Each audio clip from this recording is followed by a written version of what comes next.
Hello friends, इस video में हम डिस्कस करने वाले हैं सोशल वेलफेयर इकोनॉमिक्स को। सोशल वेलफेयर इकोनॉमिक्स सामाजिक कल्याण, जो कि हमने इसके ऊपर इस वीडियो बनाया हुआ है। बहुत बेसिक फॉर्मेट के बारे में है ये, जो कि हमें डिस्कस करना चाहिए, चाहे आप कैल्डोर्स के बारे में पढ़ रहे हो, चाहे आप प्रोफेसर हिक्स के बारे में पढ़ रहे हो, पेरिटोस के बारे में, बर्सन सैमुअल्सन के बारे में। तो ये वीडियो एक कनेक्टिविटी एस्टेब्लिश करता है कि मतलब सबसे पहले किसने क्या बोला, फिर क्यों कैल्डोर्स को बोलने की ज़रूरत पड़ी, क्यों मतलब बर्सन है उनको बोलने की ज़रूरत पड़ी।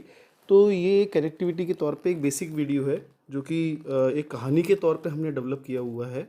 तो जो कि सभी को एक बार मतलब समझने के लिए, चाहे वो किसी भी टॉपिक पे हो वेलफेयर से रिलेटेड, चाहे वो कैल्डोर्स ने बोला हो या फिर किसी और ने बोला हो, वो समझने के लिए हमें ज़रूरत पड़ती है।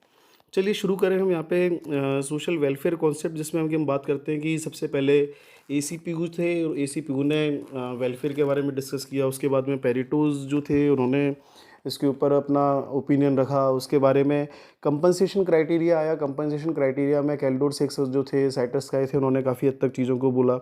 फिर लास्ट स्टेज पे बर्सन सैमुअल्सन। अगर मैं बोलूँगा कि हम ये 4 स्टेप है, 4 स्टेप में इसको समझेंगे। ये कहानी के तौर पे हमने जो डेवलप किया है, ये 4 स्टेप हमने यहाँ पे बनाए हैं, जिसमें कि आप सोशल वेलफेयर को एनालिसिस कर सकते हो। चलिए सबसे पहले हम बात करते हैं एसीपीयू के बारे में। उन्होंने बोला कि भाई सामाजिक कल्याण, अगर मैं सोशल वेलफेयर की बात करता हूँ तो सामाजिक कल्याण करना चाहिए। अच्छा, सामाजिक कल्याण करने के बारे में बात करेंगे तो सबसे पहले आपके दिमाग में कौन आएंगे? रिच सेक्शन की पुअर सेक्शन? तो पुअर सेक्शन आप बोलोगे सर सामाजिक कल्याण करना है तो पुअर सेक्शन सबसे पहले प्रायोरिटी पे होना चाहिए। तो फिर आप गरीबों का कैसे भला करोगे? तो देखो, कोई भी एक बेसिक ओपिनियन ये रखेगा तो वो सबसे पहले ये रखेगा कि गरीबों का भला कैसे हो। तो वहीं से एक इनइक्वलिटी का कॉन्सेप्ट दिमाग में आता है। और ऐसा नहीं है, ये हमारे 5 ईयर प्लान जो हैं, जो हमारे इंडियन इकोनॉमी 5 ईयर प्लान बने हैं, फर्स्ट 5 ईयर प्लान से हमारा ये टारगेट रहा है कि हम ये इनइक्वलिटी जो है उसको कहीं ना कहीं एलिमिनेट कर सकें। मतलब इनइक्वलिटी मतलब क्या? सब बराबर हो जाएं, ठीक है ना। इनइक्वलिटी मतलब ये कि जो अमीर इतने अमीर हैं और गरीब इतने गरीब हैं, है ना, उनको जो डिफरेंस है उसको इक्वल पोजीशन पे लाना। अभी अनइक्वल है, इनइक्वल है, लेकिन उसको हम इक्वल पोजीशन पे लेके आएँ कि मतलब सबके पास बराबर पैसे हों, ठीक है। तो जब हम बात करते हैं सोशल इनइक्वलिटी की, तो भाई अमीरों के पास ज़्यादा पैसा है, गरीबों के पास कम पैसा है, तो फिर कैसे पैसे लिया जाए? तो फिर वही कॉन्सेप्ट आ जाता है, वही रॉबिनहुड वाला, अमीरों से पैसे ले लो, गरीबों में बांट दो, है ना। वही बात उन्होंने ईसीपी को ने भी बात करी, वही हमारी गवर्नमेंट भी करती है। अमीरों के ऊपर ज़्यादा टैक्सेस लगाती है और गरीबों को सब्सिडी प्रोवाइड कराती है। तो सोशल इनइक्वलिटी की बात करी उन्होंने, उसमें ये चीज़ बोली कि भाई इनइक्वलिटी रहेगी अगर आप अमीरों से कुछ पैसा लेके अगर आप गरीबों को दे भी देते हो। जस्ट लाइक अगर मैं बोलूँगा कि हमने मुकेश अंबानी जी से अगर हमने 5,000 रुपये लेके किसी गरीब को दे दिए, तो मुकेश अंबानी जी उसके बारे में not even a single second सोचने वाले हैं कि भाई मुझे 5,000 का नुकसान हुआ है। 50,000 भी अगर हम ले लेंगे तो हाँ, एक आध सेकंड सोचेंगे कि यार 50,000 का लॉस हो गया। लेकिन अगर 50,000 वो किसी गरीब फैमिली को मिल जाएंगे, तो आप ये समझो दोस्तों कि उसका कितना भला होने वाला है। मतलब वो कितना मतलब महीने का राशन, पूरे साल भर का राशन भर सकता है, वो अपनी थोड़ा सा कहीं ना कहीं कैसी उम्मीदों को कर सकता है। तो ये अपने आप में एक वो चीज़ है कि भाई कैसे जो है, तभी इसमें बोला गया कि loss of satisfaction of rich. मतलब जो अमीरों के जो 50,000 गए हैं, वो 50,000 ही, लेकिन वो अमीरों के लिए अलग नज़रिया और वो गरीबों के लिए अलग नज़रिया है। वो 50,000 अमीर के किसी उससे चले जाएंगे, रिच सेक्शन से चले जाते हैं तो कोई फ़र्क नहीं पड़ना उनको, लेकिन मतलब वो गरीब का भला हो जाएगा बेचारे का। तो इसी सोच को जो थे एसीपीयू जो थे, उन्होंने कहीं ना कहीं उसको एस्टैब्लिश किया और उसके हिसाब से उन्होंने अपना वेलफेयर उसको बताया। इसके बाद पेरिटोज जो थे, पेरिटोज ने अपना ओपिनियन रखा। उन्होंने बोला कि कैसे आप ये सोच सकते हो कि हमें अमीरों से कुछ लेना है, इससे किसका भला होने वाला है? आप बोलोगे सर गरीबों का भला होने वाला है। तो मान लिया साहब गरीबों का भला होने वाला है, तो गरीबों का भला करने के लिए आप उनको भला करना चाहते हो, तो अमीरों से लेके उनको दे मत दो कुछ, ऐसे तो फिर वो निकम्मे हो जाएंगे। आप एक काम करो ना, उनका उनका उनका जो रिसोर्सेज है, उनको रिसोर्सेज की तरह डेवलप करो। अगर मैं बोलूँगा किसी कोई गरीब व्यक्ति है, उसके पास काम नहीं है, वो गरीब गरीब क्यों है? उसके पास काम नहीं है इसलिए गरीब है वो, है ना।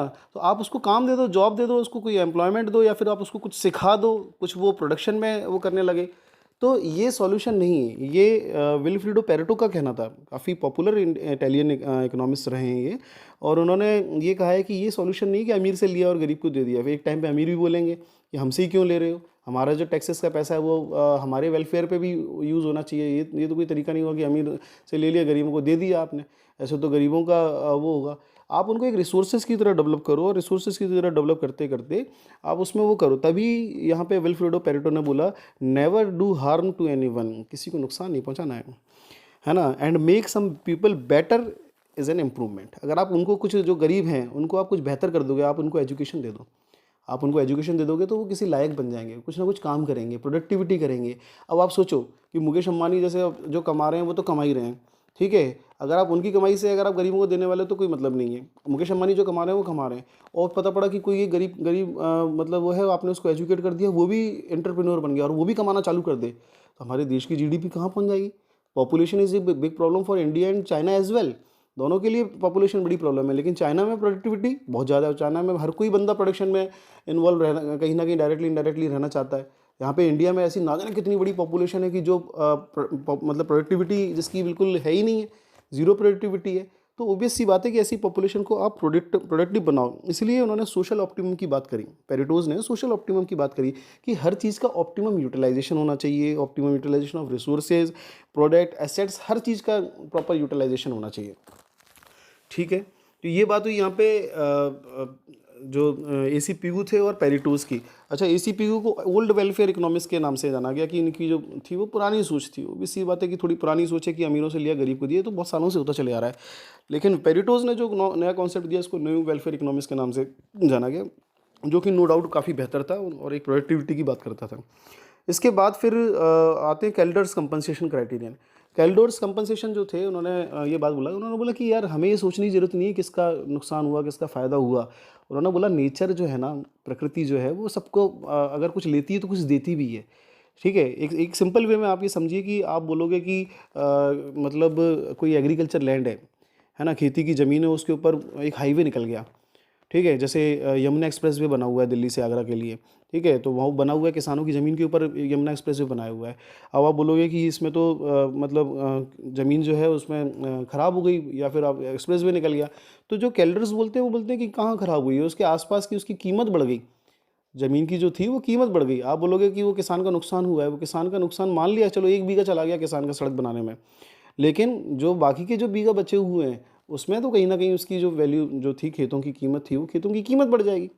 तो इसलिए ऐसा ना सोचें कि उसमें नुकसान हुआ है ना। तो कैल्डर्स जो उन्होंने बोला कि भाई कोई दिक्कत नहीं है, आप ऐसे मत सोचो, आप तो डेवलपमेंट की बात करो और चाहे जो भी हो सबका डेवलपमेंट होगा। हिक्स जो थे, प्रोफेसर हिक्स आते हैं, वो अपनी बात बोलते हैं, वो कहते हैं कि नहीं ऐसा नहीं है।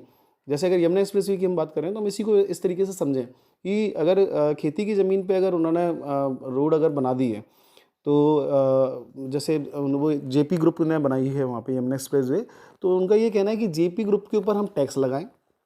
सब हमने कुछ भी एक टैक्स लगाया, ठीक है, सपोज़ करो हमने उनसे बोला कि भाई 1 लाख रुपए जो है आपको देने हैं और वो 1 लाख रुपए हम एक किसान को दे दें, तो इससे क्या होगा कि कहीं ना कहीं किसान का भी भला हो जाएगा। और जो किसान के अंदर जो ये वाली बात आई कि भाई मेरी ज़मीन चली गई और उसमें सड़क बना दी, तो एक कंपनसेशन बन जाएगा। यहीं से हम बात करते हैं कैल्डोर्स कंपनसेशन और हिक्स कंपनसेशन। कैल्डोर ने क्या बोला, कोई कंपनसेशन देने की जरूरत नहीं है, अपने आप ही रेट बढ़ जाएगी तो अपने आप कंपनसेशन हो जाएगा।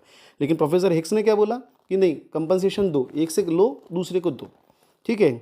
इसी के बाद फिर साइट्रस स्काई आ जाते हैं। साइट्रस स्काई बोलते हैं कि भाई कंपनसेशन आप क्या किसी को दोगे, क्या किसी को लोगे आप उसके लिए। अच्छा, आपने बाई चांस मानो 1 लाख रुपए आपने दे भी दिया किसान को, तो किसान कभी खुश नहीं होने वाला है, ठीक है। साइट्रस स्काई का ये कहना है कि किसान कभी खुश नहीं होने वाला। किसान ये बोलेंगे कि नहीं, हमें तो 1 लाख रुपए, हमारी ज़मीन ज़्यादा कीमत थी हमारी।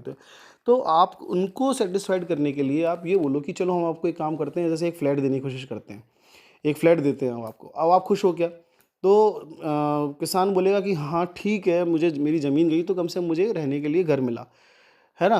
तो वो कहते हैं कि स्टेट ए और स्टेट बी, आप जो दे रहे हो और जिससे ले रहे हो, है ना, दोनों की खुशी ज़रूरी है। मतलब आप दोनों की पोजीशन में ऐसी पोजीशन पे ला के देखो कि इसने उसको दिया, उसने उसको दिया, बिल्कुल बराबर पोजीशन पे दिया, तो वो जो एक पोजीशन आएगी बिल्कुल एग्जैक्ट पोजीशन आएगी जिसमें कि दोनों बिल्कुल इक्वल सेटिस्फेक्शन पे होंगे। वो कहते हैं कि आप ए को बी में शिफ्ट कर सको और बी को सी में शिफ्ट कर सको, कुछ इस प्रकार की सिचुएशन होनी चाहिए, ठीक है। हाँ जी, ये इसमें अगर और थोड़ा सा अगर हम समझें, जैसे वो नायक मूवी आई थी अनिल कपूर की, अब आपने एक उसमें अनिल कपूर एक वो बना था, जर्नलिस्ट बना था और उसको आपने उसको उठा के सीएम बना दिया। तो वो कहते हैं कि अनिल कपूर को तो आप बोलोगे कि भाई चलो आपको सीएम बना दिया हमने तो ओके है, तो अनिल कपूर तो नो डाउट बोलेगा ही बोलेगा कि हाँ बहुत बढ़िया, कोई दिक्कत नहीं है। लेकिन वो सीएम जो था, वो सीएम को उठा के आप फिर वो जर्नलिस्ट बनाओ, रिपोर्टर बनाओ, टीवी रिपोर्टर बनाओ उसमें जो बना था। अब फिर अमरीश पुरी से पूछो कि भाई वो ओके है, तो अमरीश पुरी भी बोले कि हाँ इक्वल, मैं भी बिल्कुल खुश हूँ, ये रिपोर्टर बनने के बाद मैं भी बिल्कुल खुश हूँ, और अनिल कपूर बोले कि हाँ सीएम बन के मैं भी खुश हूँ। वो प्रॉपर स्वैपिंग होनी चाहिए, समझना बात को। ये साइटर स्काई ने बोला, और दोनों बिल्कुल अगर खुश हैं स्वैपिंग होने के बाद, तो फिर आप बोल सकते हो कि ये मतलब बिल्कुल सही बेस्ट कंपनसेशन है। इसीलिए साइटर स्काई को डबल क्राइटेरियन के नाम पे बोला गया है। कई बार क्वेश्चन आया है यहाँ पे कंपनसेशन क्राइटेरियन के ऊपर, कई बार क्वेश्चन आया है कैल्डोर हिल्स के ऊपर, काफ़ी सी बातें हुई हैं, और साइटर स्काई के लिए भी डबल क्राइटेरियन के ऊपर कई बार क्वेश्चन पूछा गया है ना। और बाकी यहाँ सब पे पेरिटोस पे तो पिगू पे ऊपर तो काफ़ी आते ही रहते हैं ये, तो ये काफ़ी इंपॉर्टेंट इस पॉइंट ऑफ व्यू से बन जाता है। तो यहाँ पे आप यहाँ इसको ध्यान रखिएगा, साइटर स्काई ने डबल क्राइटेरियन दिया था, ये कई बार रिपीटेड आज क्वेश्चन है यूजीसी नेट में भी। आगे देखें फिर बात आती है बर्सन और सैमुअल्सन वेलफेयर डेफिनेशन फंक्शन की, जिसमें कि उन्होंने एक सिंपल सी बात बोली है कि भाई सोशल वेलफेयर क्या है। सोशल वेलफेयर एक इंडिविजुअल का वैल्यू जजमेंट है। इंडिविजुअल का वैल्यू जजमेंट मतलब आप बोलोगे कि साहब हमने किसी व्यक्ति को आज मतलब दूध पिलाया, ठीक है, हमने उसको पनीर दूध और रबड़ी दुनिया भर की चीज़ें आपने उसको खिलाई, ठीक है, लेकिन हमने उसको आज सिगरेट नहीं पीने दी, आज हमने उसको अल्कोहल नहीं पीने दी। अब वैल्यू जजमेंट क्या, वो बोलते हैं इंडिविजुअल का वैल्यू जजमेंट रहता है। अब आप उसको बोलोगे कि देख तुझे मैं कितना बड़ा एहसान कर रहा हूँ तेरे ऊपर, कि मैं तुझे दूध पिला रहा हूँ, रबड़ी खिला रहा हूँ, ये कर रहा हूँ, वो सब कर रहा हूँ, है ना। वो कहेगा यार मुझे तू ये सब मत दे। लेकिन अगर वो एडिक्टेड है टोबैको और उसका, है ना, अल्कोहल का, तो वो कहेगा तू मुझे सिगरेट पिला दे और मुझे बस अल्कोहल दे दे, है ना, मुझे इन सब चीज़ों की ज़रूरत ही नहीं है। समझ में आया वैल्यू जजमेंट क्या होता है। हर व्यक्ति का अपना एक अलग जजमेंट। सोशल वेलफेयर, आपको लगता है कि भाई ये मैं अपने तरफ से बहुत अच्छा कर रहा हूँ, कितना अच्छा कर रहा हूँ, देखो मैंने उसको कितनी बड़ी बड़ी चीज़ें खिला रहा हूँ, कि जिसके स्वास्थ्य के लिए कितना, अरे वो खुद नहीं सोच रहा अपने स्वास्थ्य के बारे में। बात समझ रहे हो।